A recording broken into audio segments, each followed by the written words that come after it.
Bismillahirrahmanirrahim. So in this video we will discuss about the large intestine. If we talk about its part, this one is the appendix, this is the cecum, this is the ascending colon, this is the transverse, this is the descending colon, this S shape is the sigmoid colon, and this is the rectum, and this one is the anal canal. अच्छा, अब ऐसा है कि हम लोग इनकी positions की अगर बात करें तो हमारे पास असेंडिंग कोलॉन जो है ये हमारे पास राइट इलिक फोसा से एक्सटेंड करेगी राइट हाइपोकॉन्ड्रियम तक, यानी कि राइट लंबर के अंदर इसका ये पार्ट प्रेजेंट होगा। जबकि ट्रांसवर्स कोलॉन जो है ये हमारे पास एक्सटेंड करेगी from the right hypochondrium to the left hypochondrium, या फिर आप यहाँ कहते हैं कि right colic flexure to the left colic flexure. ठीक हो गया। राइट कोलिक फ्लेक्चर आपको पता है कि यहाँ पर लिवर के नीचे होता है, जबकि लेफ्ट जो है वो हमारे पास स्प्लीन के नीचे होता है। डिसेंडिंग कोलॉन की बात करें तो ये हमारे पास लेफ्ट हाइपोकॉन्ड्रियम से लेकर हमारे पास लेफ्ट लंबर तक एक्सटेंड करती है। लेफ्ट लंबर में भी specifically from the in the left pelvic bring, और लेफ्ट पेल्विक ब्रिंग से फिर सिग्माइड कोलॉन स्टार्ट हो जाती है, और वो जो है फिर इट विल कंटिन्यू ऐसा, फिर यहाँ पर आगे इट विल कंटिन्यू ऐसा रेक्टम, इट विल कंटिन्यू ऐसा रेक्टम, एंड लास्ट में जो है हमारे पास जो है एनल कैनाल आ जाता है। ठीक हो गया, सही है। अच्छा, एनल कैनाल जो है वो पेरिनियम में आ जाएगा, सही है। अच्छा, इन दोनों की जो लोकेशन की अगर बात करें तो सीकम जो है ये तो हमारे पास राइट इलिक फोसा के अंदर ही होती है, और जबकि ये जो है अपेंडिक्स जो है ये हमारे पास इसकी बेस तो राइट इलिक फोसा में होगी, लेकिन इसकी टिप वेरी करती है मोस्टली इन द रेक्टोसिकल रिसेस, यानी कि सीकम की पीछे वाली साइड पे जो स्पेस होती है उसके अंदर प्रेजेंट होती है 65%, जबकि 30% हमारे पास पेल्विस में प्रेजेंट होती है। अब अपेंडिसाइटिस का पेन और रेप्चर्ड ओवेरियन सिस्ट का पेन सेम होता है।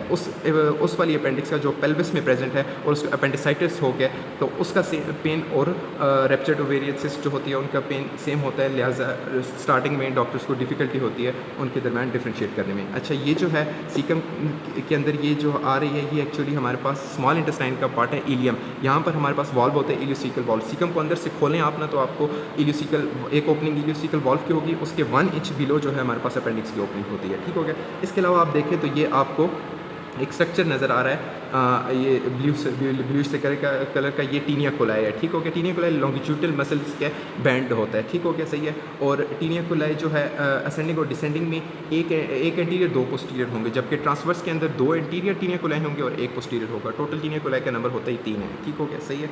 और इसके अलावा ये जो बाकी चीज़ें हैं डिफरेंट डिजीज़ कंडीशन हैं, इसकी तरफ हमने नहीं जाना है। ये जो निकली हुई चीज़ है इसको एपिप्लोइक अपेंडिजेस कहते हैं। यहाँ पर इस मॉडल में ज़्यादा सही विजिबल है, ये जो येलो डॉट्स आपको नज़र आ रहे हैं these are the epiploic appendices. ठीक हो गया, सही है।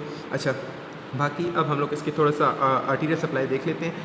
हमारे पास इसके अंदर ही जितने भी इसके पार्ट हैं या तो वो हमारे पास मिड गट में या हाइंड गट में। मिड गट में हमारे पास सीकम है, अपेंडिक्स है, और ये असेंडिंग कोलॉन है, जबकि ये जो है हमारे पास ट्रांसवर्स कोलॉन का राइट 2/3 जो है ये हमारे पास मिड गट में आ जाएगा। मिड गट को हमारे पास सुपीरियर मेसेंटेरिक आर्टरी सप्लाई करती है। ठीक हो गया।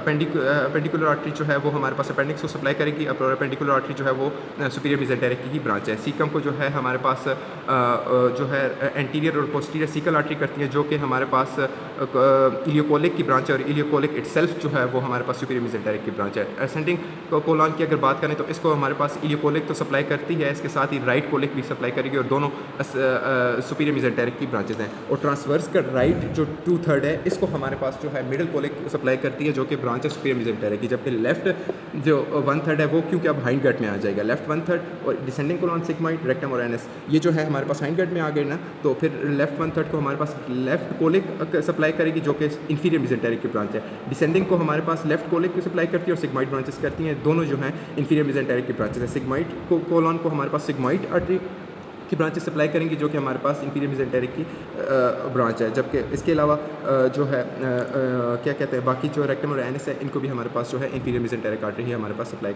करती है।